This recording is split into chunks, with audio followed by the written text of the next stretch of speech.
Hi everyone, this is Elias Martin of CollectingJapanesePrints.com. Welcome to Woodblock Wednesday, where on Wednesdays we get together and discuss Japanese woodblock prints, paintings, history, and culture. I want to thank all of you for joining me today. If you're finding us on YouTube, welcome. All of these Woodblock Wednesday videos are produced live on Facebook and then are archived onto YouTube. So I want to welcome all of you for joining me. And of course, all of the videos from our previous Woodblock Wednesdays are all listed on the CollectingJapanesePrints.com website. So I encourage you to have a look. So today's Woodblock Wednesday features it features among some of my most favorite designs. I'm not going to say they're my two most favorite, but they are among the designs that I value in each genre. And it's interesting. I often get questions about the differences between Sosaku Hanga and Shin Hanga, and that's kind of an onion that I like to unravel, but it's easier to discuss those differences when you actually have the woodblock prints in front of you. And today, we're fortunate enough to have a print by a Sosaku Hanga artist as well as a Shin Hanga artist that focused on the same subject, which is really cool. That's not something we often encounter.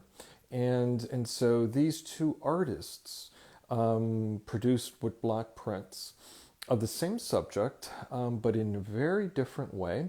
And so, I want to talk about it. So without further ado, let's look at the table and have a look at what I have today. So I'm going to back up and show my table. Now I want to get my cheat sheet so that I have my dates and everything handy. But back up here. These are vertical. I usually pan out the other way. This is my table. I'll have some books to discuss. Both of these prints are roughly oban, and this one is a slightly smaller than this print. And this work is done by the Shin Hanga artist Koetsu, Tsuchiya Koetsu, and I'll give you his dates. He was born in 1870, passed away in 1949, and this is one of his most celebrated designs. It is titled Rainy Evening in Ginza. It was published by Doi Hadgaten, he's a Shin Hanga publisher, and this was done in 1933. This design is part of a series of views of Tokyo. And what is important about this design, and I'll just get it out of the way, this is an early first state impression, extraordinarily rare. And what you have here is the series seal. This is not a publisher seal, this is a series seal. And that basically says Tokyo Fuke, which translates to Tokyo views or views of Tokyo. And these are the Doi publisher seals, which, if you look them up, they're the appropriate first state seals used. And so what I want to do is I'll talk about both designs, and then we'll discuss how they were made and how different they are in terms of Sosaku Hanga versus Shin Hanga. But I want to talk about each design on their own merits, first of all. So this design by Koetsu is, I think, a fantastic design. And it's actually sort of an atypical design for him. He primarily designed landscapes, but of rural subjects, or temple scenes. And, there are scenes out of Tokyo that he obviously produced. This is one of them. But the other scenes from Tokyo represent, more idyllic visions of bygone Japan. So if you look at the other designs from the series, they're all temples and other beautiful, important national destinations, but they don't showcase the city of Tokyo as the artist would have encountered it. They're more idealistic. You see women dressed in beautiful kimonos walking across a beautiful quiet landscape in snow or in rain with a paper umbrella and wooden getas. Now, that's not to say that that wasn't occurring, but that was not that was sort of the exception to the rule. This is what you saw in 1930s Tokyo.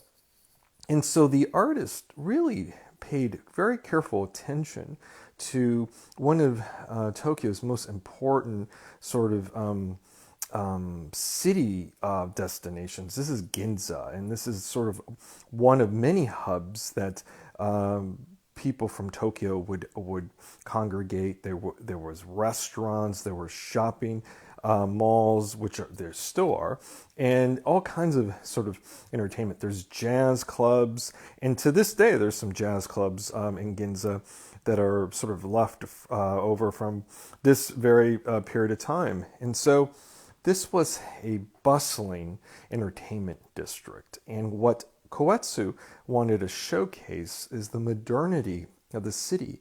He highlights these wonderful sort of cars from the 30s, and you see them here in the background, and then you see the tracks of the tram that would go down the main street.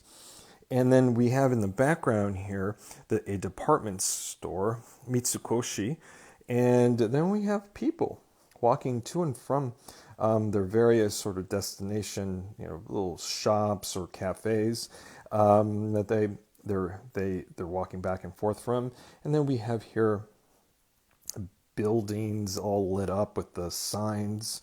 And for those of us who've been fortunate to travel to Japan, we know that Ginza is very bright. I mean, I would say it's twice as bright as Times Square, with all these illuminated street signs and advertisements. And so that really got its start here at this time period. And so, Koetsu is really showing us, a really fantastic, vibrant cityscape. Now I want to zoom in so you could see what I mean.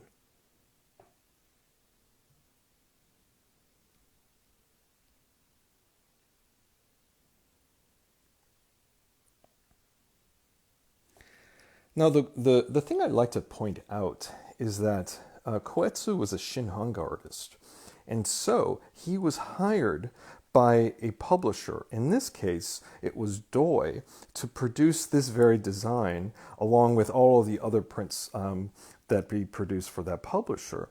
And, so Koetsu based his woodblock print design on a drawing or a painting that he produced, and then gave it to the publisher. A publisher approved it, may have made some suggestions, then hired the carver and printer to produce the actual woodblock printed prints. And so it was a collaborative process, which was a continuation of the Edo period process of making woodblock prints. And it's interesting to know that Koetsu could produce something that's very realistic. When you look at this, though it's done in a woodblock printed form and some things are stylized, it is very much what Koetsu would have seen had he been there, standing right here looking out. This is very formal in the sense that you have the perspective correct, everything that you would expect to see in a print or painting that is trying to capture the reality of the scene is here. And so, that's sort of fascinating because this is not necessarily typical for Shin Hanga prints. Shin Hanga prints didn't necessarily engage with the age in which they were produced. The artists were looking back, and they were producing, as I said, idealistic visions of Japan, because these prints were sold to foreigners most of the time. Certainly there were Japanese collectors, but they were the aims of these prints were to sort of look back and pull on the nostalgic heartstrings of the Japanese, if they were the ones buying them, and of course offer these idealistic scenes to foreigners who had this vision of Japan that wasn't necessarily modern. And so when you look at Koetsu's output, I believe this is his only cityscape. There are other landscapes that hint at modernity. There are telephone poles or light poles. But in this case, this is a scene done precisely of what the artist would have encountered. And so it's fascinating to consider that this is the only design that was produced by Koetsu in this manner. And that's just basically because the publishers probably didn't think it was going to sell so well, or they probably thought that they were doing so well with these idealistic visions of Japan that they might as well stay on that subject and not necessarily experiment. So this is a really rare glimpse at an honest attempt by Shin Hanga artists at producing a design that's very much what the artist would have encountered in real life. And so, I think that's worth considering, and I think it's also fascinating to see in contrast to all the other Koetsu prints that do not have this quality. The other thing I want to point out about this design is it's printed so beautifully and so with such subtle, careful printing that you'll see there's a light area here in the sky that creates sort of a luminous quality, and this is basically the artist is trying to express the lights coming off the windows of the buildings, as well as reflecting off from the ground with all these puddles, and it's sort of creating a halo around the city. That's really kind of neat. And you'll see this very, very dark sky. It's like a band of a dark blue, and then the lighter blue, and then it gets darker again. That's very realistic. And the way that the artists and also the artisans that carved and printed the use of light in here, it's just fantastic. And Koetsu is known for his use of light in many cases. So this design really celebrates the artist's artistic strength, as well as a celebration of the time that he lived in. So let's keep this design in mind when we compare it to basically the same subject, but done in a very different way by another artist. This print is by Shizuo Fujimori, and Fujimori's dates are 1891 to 1943. And this design is part of his 12 Views of Tokyo. And this print was executed in 1933, the same year as this work was done, which is, I think, really interesting. And we'll dive deeper into that. And of the 12 prints, this design is titled May, Ginza at Night. So basically, each print reflects a month of the year. And Fujimori decided to focus on Ginza at night for the month of May.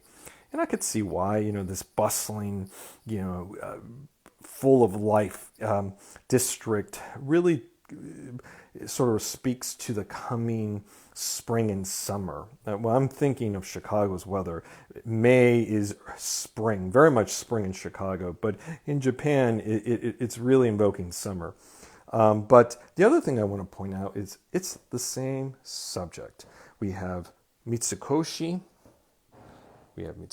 there, but this scene is not necessarily precise in the sense that we don't see it in a very formal, accurate manner, the way that Koetsu was able to render this design. Fujimori plays around with the perspective, and he brings the building forward more, but yet he includes the traffic and the people right underneath, and it's cramped.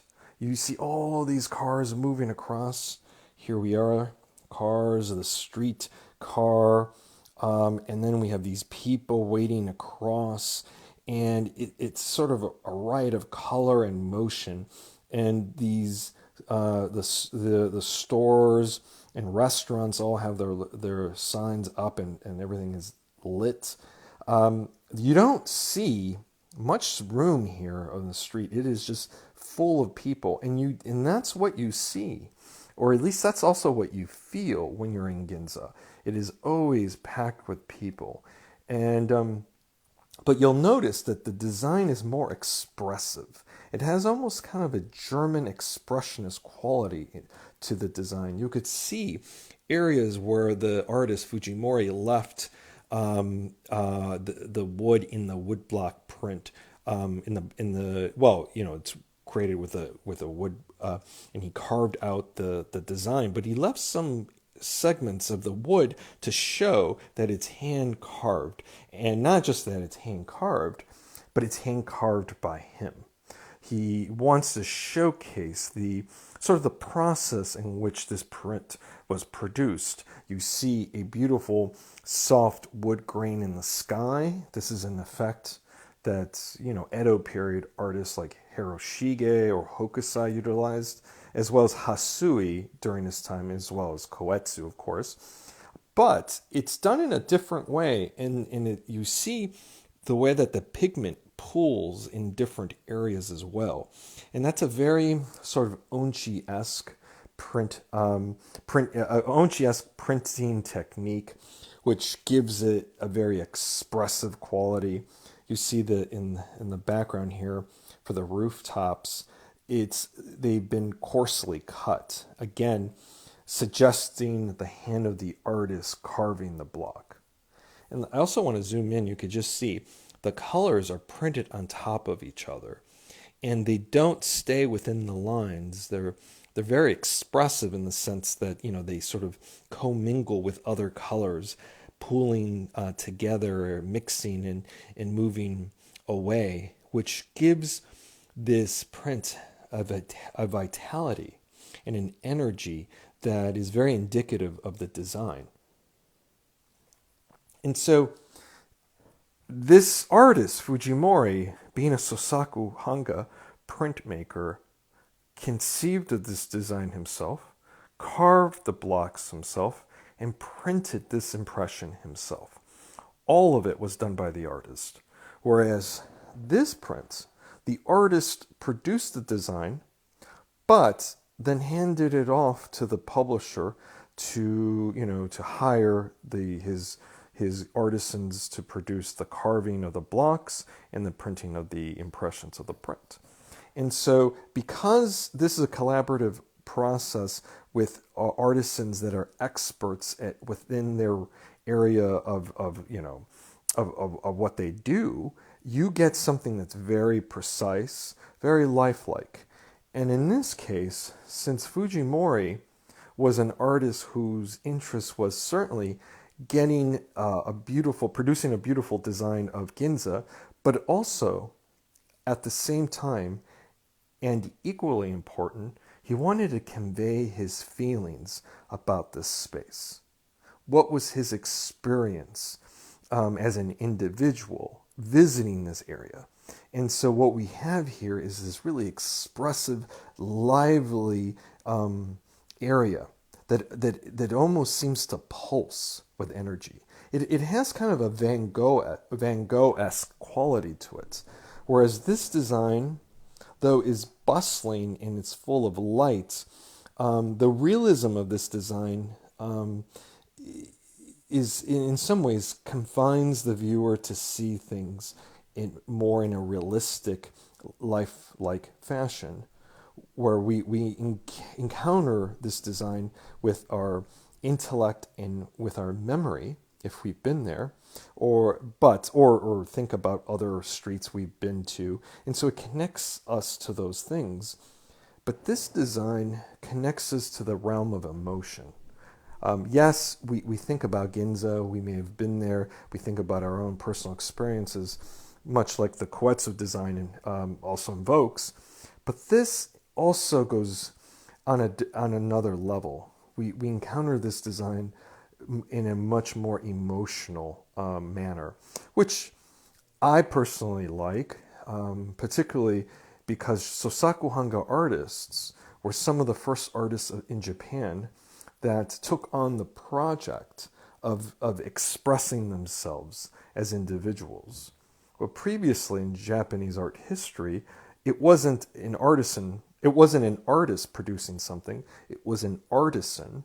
And artisans really didn't have much to say. They were producing a a product, so whether a bowl or a painting, and it was about what they were producing rather than what they wanted to say. And so the emphasis here, certainly, I mean, we're looking at the same subject, and so the artist spent a lot of time and care to produce a scene of Ginza that is recognizable. Certainly, we could easily say, hey, instantly say this is Ginza. But it also expresses something more subtle, something psychological, and certainly something emotional. So I'm going to zoom in so you could see all of these wonderful colors.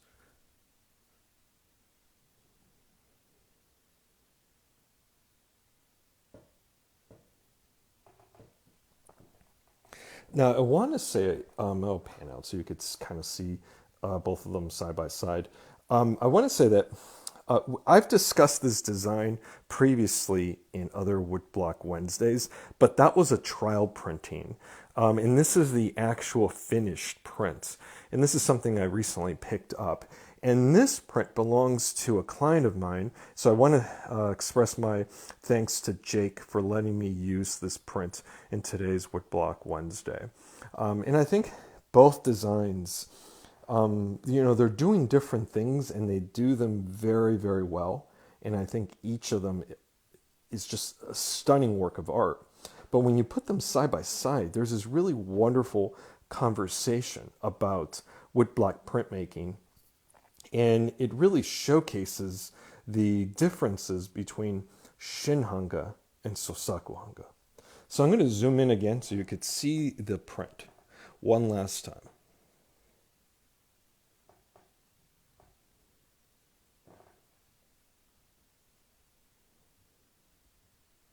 And again, I'm going to point out the series cartouche that is only present on the first state impressions of this design.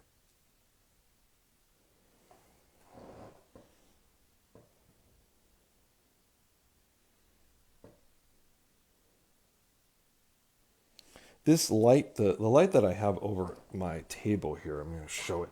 It's a little yellow, so it's casting a yellow light to the paper, but the paper is actually more cream color.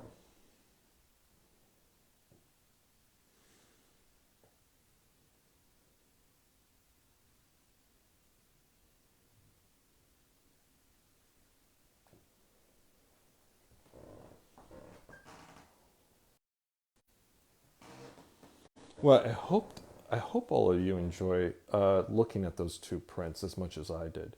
I think very rarely do we have an opportunity to see two artists from different genres within Shin Hanga and Sosaku Hanga take on the same subject and do it in the way that they do it best. And then we could see the differences. And I think the differences between those two prints are clear and they speak to the overarching differences within each genre. So for those of you who are not familiar with Shin Hanga and Sosaku Hanga, I think this was a great introduction. And of course, you could Google and find out more information about each genre. Or of course, if you have any questions, feel free to post them below in the video. And I'd be happy to address them. Or you could direct message me and I'd be happy to answer your questions. So I want to thank all of you for joining me today on Woodblock Wednesday. If you haven't been to my site, I encourage you to pay me a visit, collectingjapaneseprints.com. I have a bookstore, and of course I have a gallery of fantastic woodblock prints and paintings, as well as other goodies for collectors or people, enthusiasts who are interested in learning more about Japanese prints or paintings. And I'm currently working on my next update, which will go up later this month, so there's something for you to look forward to. If you're not part of our mailing list, feel free to join. It's free, and we won't inundate you with tons of emails. You'll just get emails every time we do an update or have something important to say. So please sign up if you'd like to receive communication from us. So thanks again for joining us at Woodblock Wednesday, and I look forward to seeing you next week in our next installment.